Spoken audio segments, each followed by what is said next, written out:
Hi, I'm Rachel Zaleski, your host, and you're watching the Zaleski Sports Show, where we talk about local and national, regional sports information for all sports fans. We have our guest in the studio today is Jason Zaleski, our sports expert, and we will go ahead and start our show.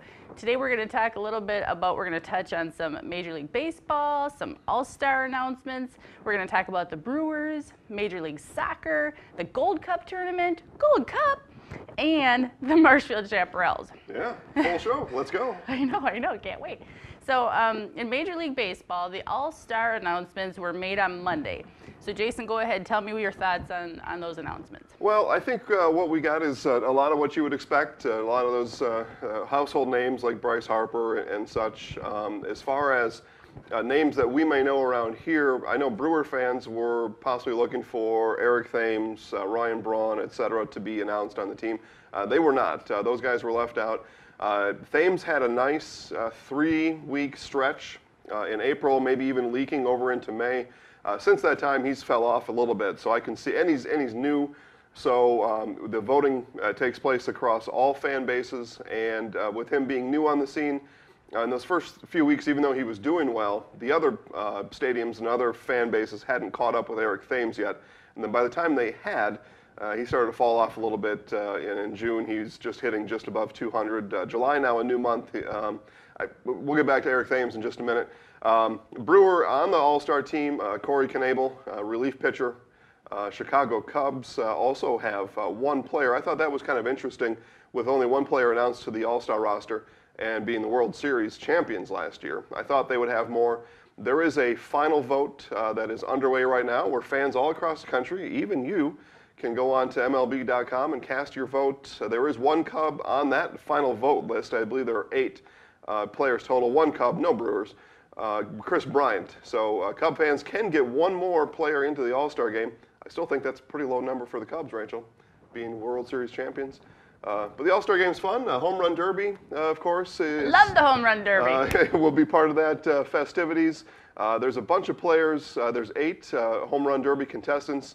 Giancarlo Stanton is the contestant. So that's all I'll say about that. I think he will win going away. He has got power that is not of this earth. He hits 450, 470-foot shots over the fence, and he is an amazing athlete. He's got strength and vision beyond compare. Wow, like a Hercules. Nowadays, Hercules. So, Jason, now you spoke a little bit about the Brewers. Go ahead and tell me what do you think are your thoughts on the season so far? How are they doing? What are your expectations, and what would you like to see changed? Well, I don't know if I'd like to see anything changed. We'll leave that one out for now. I did have an opportunity yesterday to talk to the biggest Milwaukee Brewer fan that I know, and that's my Grandpa Harry. It was his 94th birthday yesterday, born on the 4th of July. Happy birthday, Grandpa Harry! Happy birthday, Harry. And so, of course, I asked him what his thoughts on the Brewers were, knowing you would probably ask me that today. And his thoughts were the same that I had even just a week ago on this show. Brewers pitching is still going to be an issue for the season. Pitching is just not good enough, and when the hitting slacks off, that's when the Brewers kind of fall back to earth. It is July 5th. The Milwaukee Brewers are in first place. So it's not all doom and gloom. I just, long-term projection, I still think they probably finish somewhere around 3rd place. Right now, they are 3.5 games ahead of the Cubs, those World Series champion Cubs. Yep. And they do have some things going on. They're fun to watch. They do hit a lot. They score a lot of runs. Just need that pitching to cooperate. And if they can keep the opposing team around maybe 3 runs a game from here to the end of the season, they've got a hope. If they're in that right now with their team ERA approaching 5 runs per game, I think some of the other teams will catch up to the Brewers as we go. But they're in first place. Celebrate, Brewer fans. The Zaleski Sports Show went on the road yesterday, Independence Day, to watch the Minnesota United take on the Columbus Crew in Major League Soccer action at TCF Bank Stadium in Minneapolis. We also caught up with Marshfield native and winger for the Crew, Ethan Finley. We're here with Ethan Finley. Ethan's Columbus Crew victorious tonight, 1-0 over the Minnesota United FC. Ethan, talk about 3 points and then 3 points on the road. Yeah, it was huge. We had a short turnaround here. with the Atlanta game only being 3 days ago. And a different lineup out there, coming into hostile territory, and it's a great team victory. Great team victory. Kikuta Mane with the goal at the 50th minute. You were running step for step with him. What did that look like? Yeah, it was great, and we kind of talked about transition moments, and it was a moment of transition. Will Trapp picks the ball, plays Kikuta, and the job of the opposite attacking midfielder today was to extend the play and get up high, and that's exactly what I did. Try to stretch the defense, took what was in front of him, and hit a good shot from about 20 yards out. That's what we were looking for, those kind of plays, and then flip the ball from behind.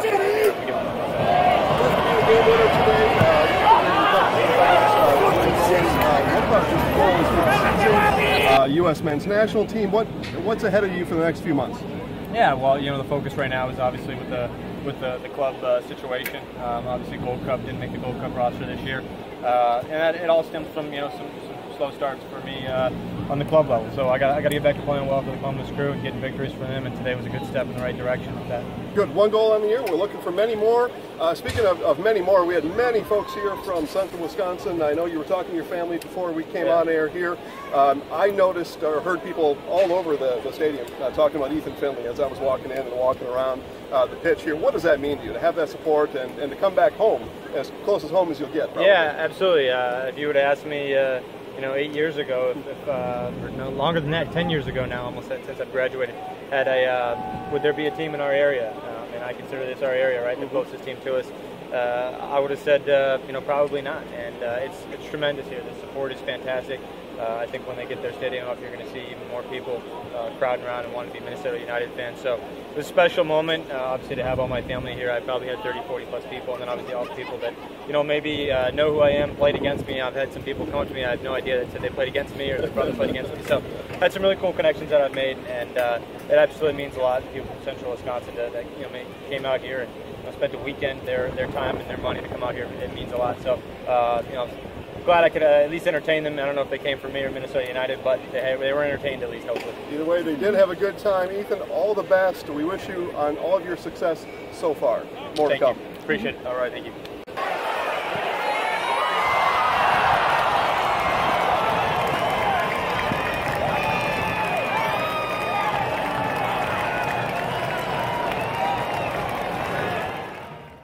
All right. Well, we had a great time at the match. TCF Bank Stadium is an excellent place to watch what's going on.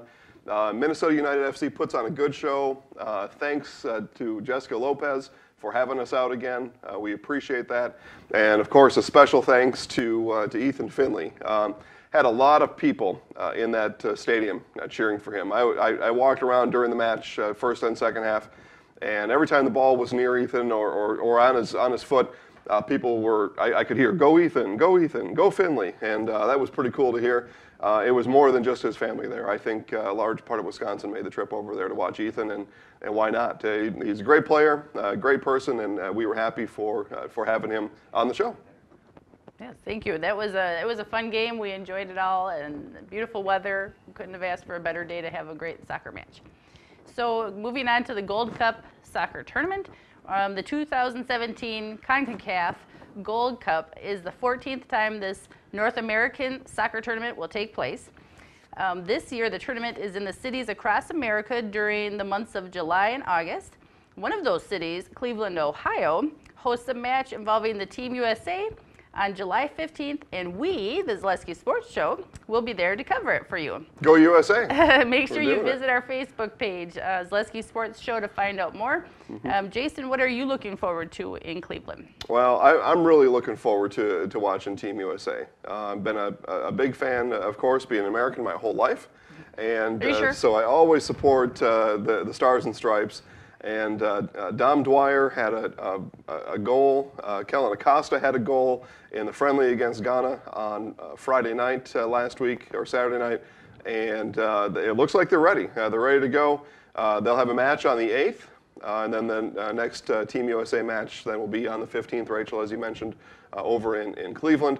We're really looking forward to get to see those guys up close and personal down on the pitch, and just really excited for it. And we, like Rachel said, check out the Facebook page, Zaleski Sports Show. That's where you'll get all the highlights, all the action, and we'll even give you a couple things to look forward to before the match. So lots of fun going on.